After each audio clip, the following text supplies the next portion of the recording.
তাই নয়, আপনারা দেখেছেন এই তো কয়েকদিন আগেই সাতক্ষীরা ৪ আসনের এমপি গাজী নজরুল ইসলাম তার নাতনির মেয়ের বয়সী একটা মেয়েকে নিয়ে এই মুরব্বী যাকে আমরা পীরের মতো মনে করতাম, সাতক্ষীরাবাসী যাকে পীর হিসেবে গ্রহণ করত, এই বয়োজ্যেষ্ঠ মুরব্বী হোটেলে নিয়ে এই মেয়েকে নিয়ে হোটেলে ধরা খেয়েছে। এরকম মুরব্বীদেরকে সম্মান করলে আল্লাহকে সম্মান করার সমান হয়ে যায় না। এই যে মুরব্বী কত বড় জঘন্য একটা কাজ করেছে, বাংলার মানুষকে এত বোকা মনে করবেন না।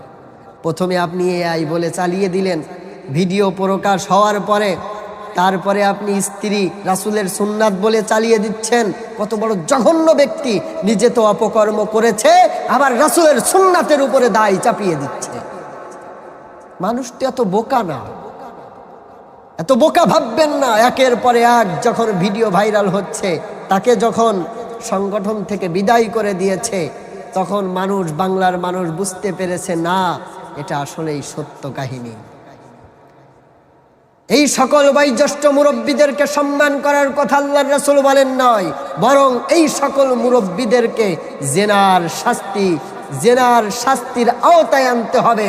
বাংলার জমিনে শান্তি ফিরে আসবে, এরকম সাহস করার সুযোগ আর কেউ পাবে না।